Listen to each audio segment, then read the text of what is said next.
Live at 5. It looks like we are live, I think. Okay guys, welcome back to Robertson Co. Welcome back to London.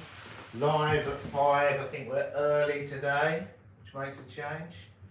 Let's just fire up the computer behind me so we can have some YouTube music. The last few days I've been working on some ingots. Some silver ingots. We poured in a previous live stream. I think I poured a gold ingot. Yeah, I poured a gold ingot, but I also poured some silver ingots, and we've been testing out a new thing I've invented called dry quenching. I've made some gold. I've turned the. We're going to make a ring out of that. In the gold I melted and turned into an ingot, and was experimenting with this thing called dry quenching. I've come up with. This is that ingot. That is 1 mil wire now. We're going to turn it into a 1 mil halo ring. That was a 10 gram thing, and that is, I've got a meter ruler here. So melted, and I then annealed it, rolled it, annealed it again. We were using this. That is it's about a meter.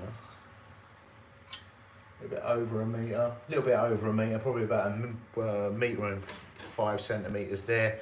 And the key thing is, all this wire is, apart from the bit that was gripped by the draw tongs and the very tail end where it sort of ends up in like a, it looks like a crack, but it's not. It's where the sort of ends get pushed together and end up with split. So apart from the ends that one is unavoidable and the other ones we've knurled ourselves, the whole thing is in perfect usable condition. No cracks, porosity, cracking, splinters. It's all good. So there we go. A metre of wire. The silver's looking pretty good as well. I'm going to turn this into 2 mil cork wire. Some little bits of porosity have surfaced, but quite minor. And what's the good thing about it is where I've just taken, used a little half-round file to take them off, then subsequent rolls, they've dispersed, it's surfaced more, dispersed out. It almost looks more like a scratch than a crack, and it's not getting worse. So that's just baked into it from the melt. It's not something that subsequent processing is creating and making worse. But the general consensus seems to, the general consensus is there's a massive, everyone arguing online about whether you should quench or not, and people sharing their experience and their feelings, which is a waste of time, because by now people have been doing this for thousands of years. This should be a done deal, and I think it is to some extent. The science is kind of out there, but because people keep expressing their feelings about it, and sharing what they were taught, not why they were taught, what they're doing, not why they're doing it, is kind of confusing, because some people are saying you should because they do it, which I did it for a long time and it goes wrong, and other people are sort of saying it's just people just want to have an argument about it. They're not really explaining why, other than not doing it would hurt their feel, doing it would hurt their feelings, I think. But yeah, you can read online forums no end about some people saying you should, some people saying you shouldn't. I think the general deal appears to be that with steel, which we're not using, it needs to be air cooled. If you quench it, it will harden. With gold, I think with the pure metals, so fine silver, fine copper, fine gold, it makes no difference to the hardness whether you quench it or not. It might make a slight difference to the grain size or something in the melt, but in terms of hardness, it doesn't really do much, I don't believe. But when it comes to the alloys, it does seem to make a difference. And I think, looking into it, if you quench it, gold alloys, it does make them softer. But if you get it wrong, it makes it softer than air cooling. But if you get it wrong, you can make it brittle. I'm not sure whether you can make it harder, but you can certainly make it brittle and crack. So I think with silver, I'm not entirely sure, but it looks like if you quench silver, on the one hand, it can make it silver, but it causes so many problems with ingots and subsequent wire making. With soldering, I've always done it. I've had minor issues in hindsight quenching solder jobs. It's not going to make a vast amount. If you're just quenching solder jobs, it's basically just cooling it down quicker, and the problems that you're not going to get the problems you get if you. Everyone I see on Instagram and TikTok and YouTube videos, they're quenching silver ingots. It causes no end of problems when you do it. You end up with cracks, blistering, what looks like porosity. You end up with substrate that I think with hand poured, what you ended up with is whatever liquid you're putting it in. I haven't tried it with alcohol, because apparently alcohol is a good thing for, as opposed to water, for quenching the things in. But if you're using water, you end up with subsurface water. And look, you end up with mostly usable metal, like 90–95%, but there's going to be spots where you've got what appear to be blisters, but I think it's the liquid below the surface, and then it's expanding and then ultimately turning into cracks, and the metal appears brittle in places. Yeah. So what I've started doing is using basically the steel block as a heat sink. So getting it up to annealing temperature, letting it cool off a little bit, which if you were quenching it, you should do anyway. And at the point you would dunk it in the water or in the alcohol, sticking it on the block as a heat sink, which is nothing new, but I've never seen anyone do it in video for ingots and wire making, gold and silver. With the silver would probably be just fine air cooled, but it's definitely not caused, doing it heat sinking, it's not caused any problems, and it is quite soft. With the gold, again, I've got over 1 meter of entirely usable metal. So doing it this way on this one occasion hasn't caused any issues with cracking, porosity, brittleness, or anything like that. But it's definitely, I think the metal would be softer if I'd quenched it in water, but it's soft enough. And I haven't got any of the issues in terms of that you can get from quenching. So I don't think the dry quenching makes the metal as soft, but it's soft enough to work without the risk of the issues that come from quenching it in liquids. So I'm going to persevere with some more testing on that. With the silver, I think it's going to be the way forward. So basically using a steel block as a heat sink. Dry quenching. With the gold, jury's out. I'm not so sure. I'll have to do a lot more testing on that, because it's soft, but it's not as soft as quenching. Right, I'm going to make some size end rings out of this. So we need 56 mil. I'm going to cut the tail off this gold, cut 2 pieces of 56 mil wire. We'll make a couple of rings. Let's get the music going. YouTube copyright free music.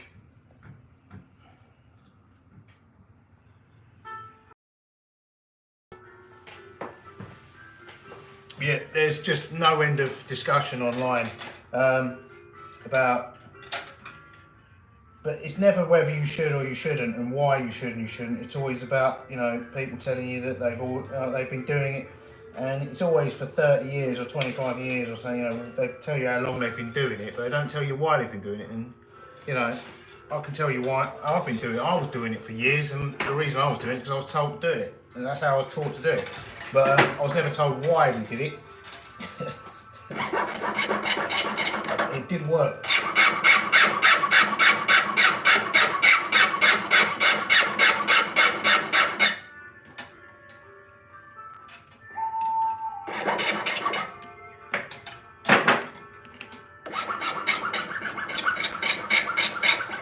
Yeah, I'm not. I think the other thing with it is like the quenching makes it softer for sure. The silver and the gold, but with the silver it causes a lot of problems.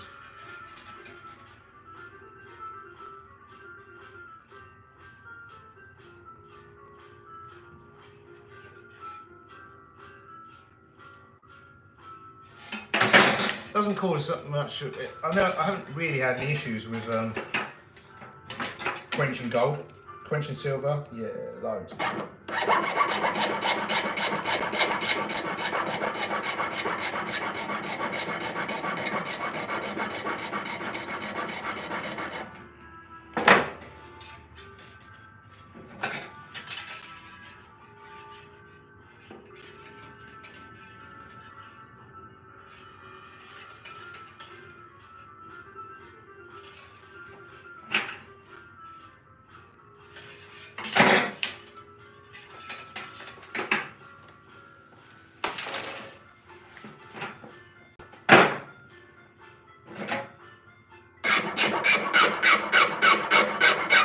The other thing is with the discussions online, there's a lot of people talking a lot,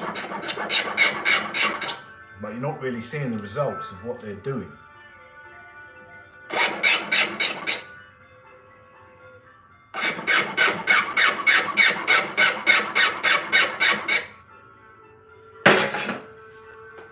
I see a lot of people quenching silver ingots on social media, but then they obviously jump quite a few steps from molten metal to like a finished polished ring.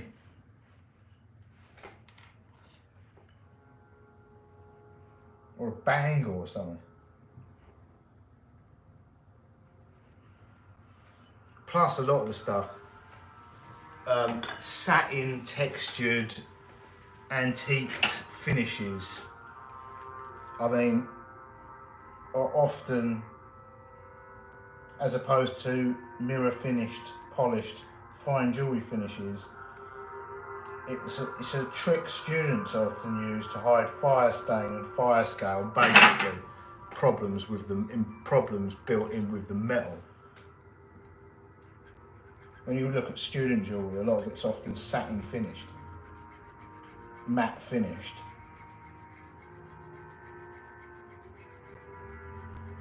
Which is, you know, they'll tell you it's part of the design, because a mirror finish is definitely not part of the design, because it'll look a mess. Satin finishes hide a lot. Top tip: if you don't know, if you can't get your metal looking good, if you can't avoid fire stain, if you don't know how to avoid and remove fire stain or cracks, satin matte antique finishes here.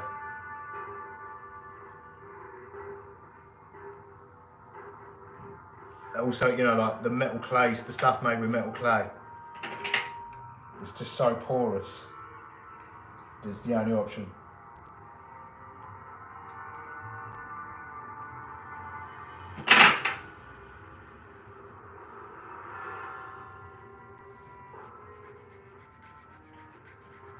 Precious metal clay.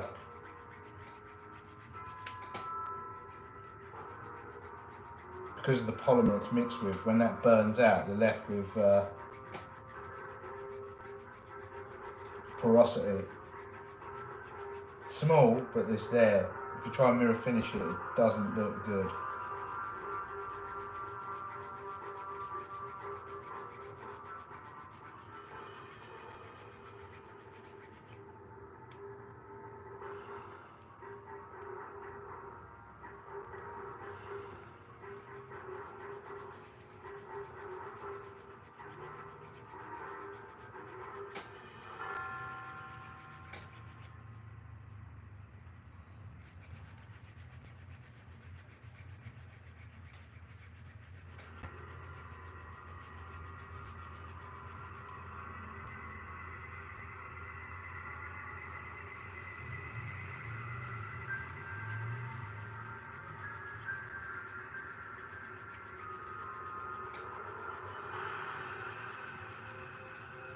Yeah, so far I quite like the idea of this dry quenching lock.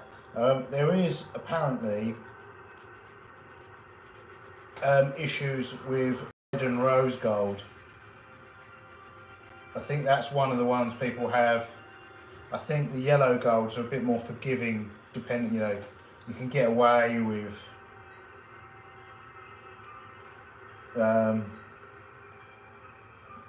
you know, like it probably wouldn't have made much difference whether I air cooled them or quenched them badly.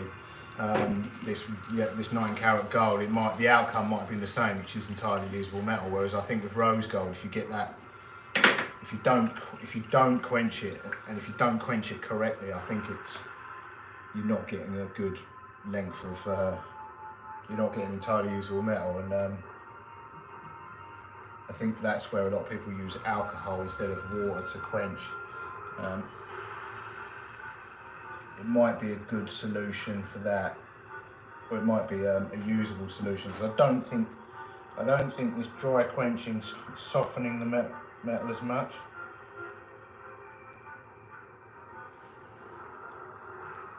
because it's cooling, it's not the cooling is not as rapid.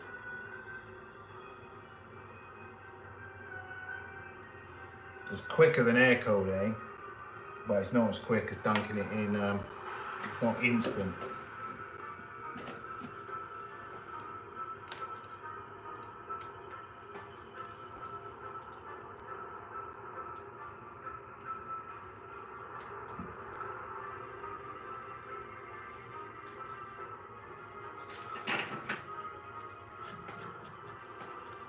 Right, got some solder wire here.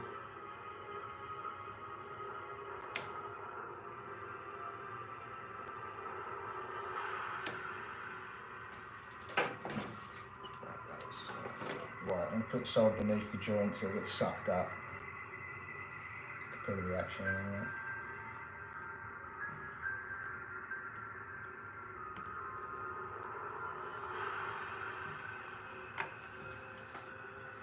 The only thing that was a bit weird for using it was what I was quite often doing when I was quenching gold in water. I would then put it in the pickle and clean off the oxides, whereas where I was doing it dry on the steel block, I wasn't putting it in the pickle either. And you built up the gold built up quite the layer of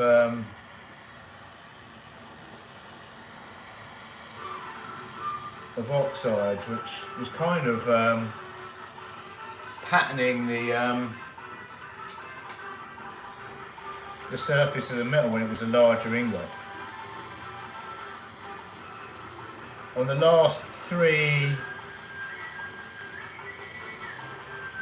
actually it would have been about the last 6 holes of the draw plate, was the only time I've cleaned it. I put it in the pickle between the drawings, because I was doing 2 holes at a time, so between the last 6 every 2 holes, so 3 times, the final 3 anneals, I let it cool down on the steel block and then I cleaned the oxides off, because otherwise it would have been so black by the it still is quite, where is it? It still is quite oxidised, but it just needs longer in the pickle. That'll bleach off, no problem. Right, let's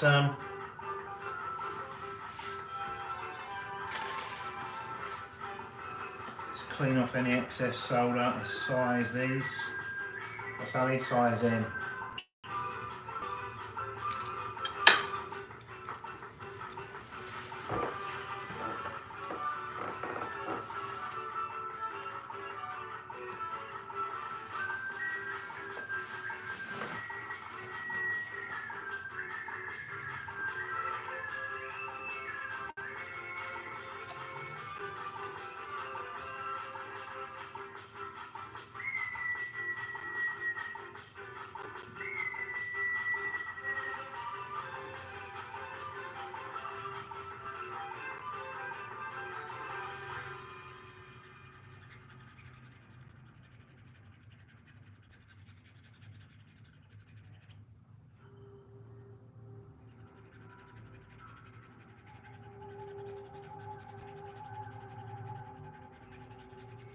YouTube music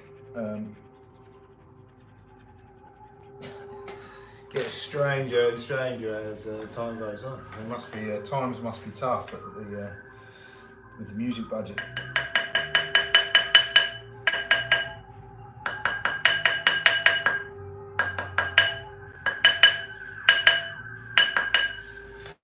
Right, where's a ring stick? Let's see what size that is. It's behind me.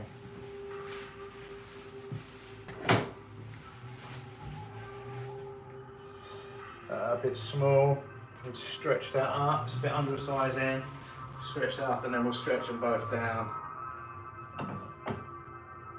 I like to reduce them to the final size, just gets a slightly more even finish, because I can get this to a perfect size end stretching it up, but it's a little bit under an N1/2 there, Just clean the other one up and I'll get the ring stretcher on here, the ring reducer, and reduce them both back down. It just gets us, I think the reduction dies give it a slightly more uniform, slightly rounder finish, because stretching it up is sectional and it never looks quite as round stretched up and reduced down, but also reducing it down flattens them out so they end up perfectly, not just perfectly round, but also perfectly flat.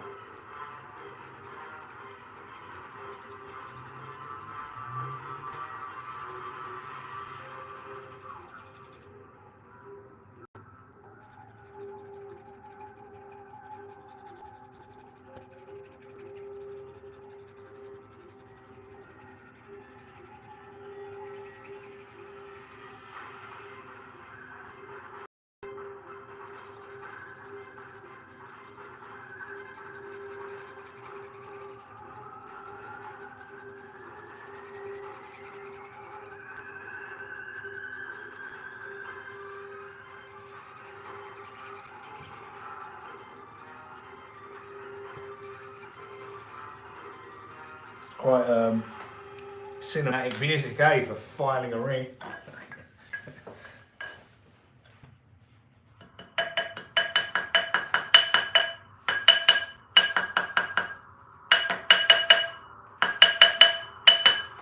I'll be making some dramatic YouTube videos.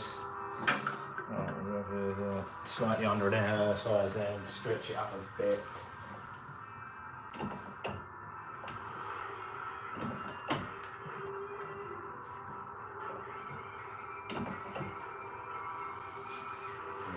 Good.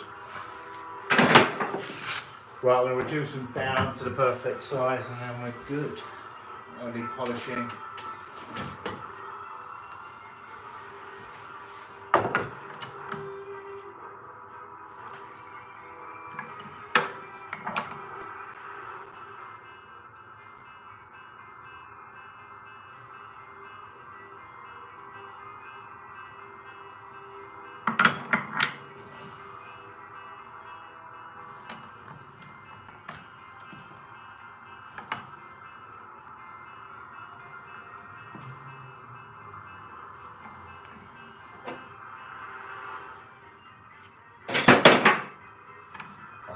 I can't apply too much pressure because if it goes fully into this die, it's going to be a size M, I think.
A little bit under.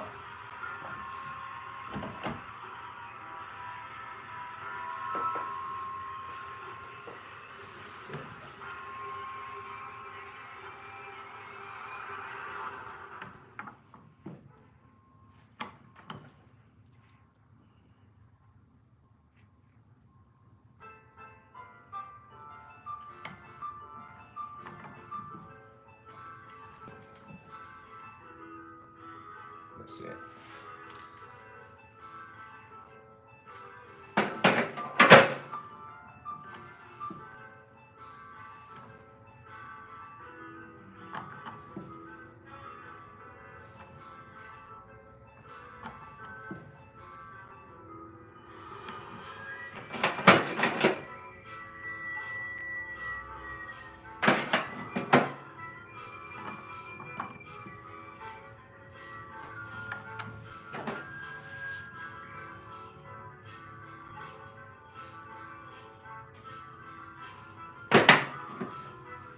touch more.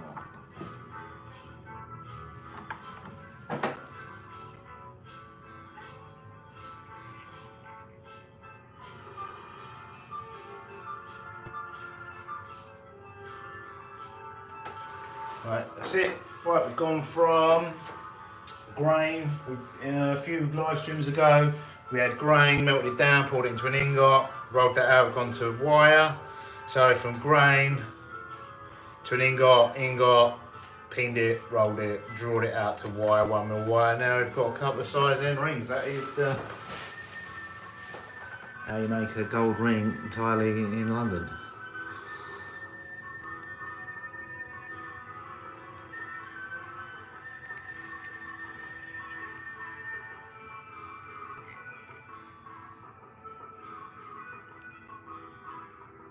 That looks a bit wobbly, doesn't it? I think I might need to stretch that up again a touch and compress it back down to get that wobble out. Right, there we go. I'm going to get that one back in the ring stretcher, and I'll see you again tomorrow. What we'll probably work on the silver wire there. I'm going to turn that into, I'm in the process of turning that into 2mm wide core wire, oval core, and that will become sterling silver court rings. Right, see you next one. Toodles.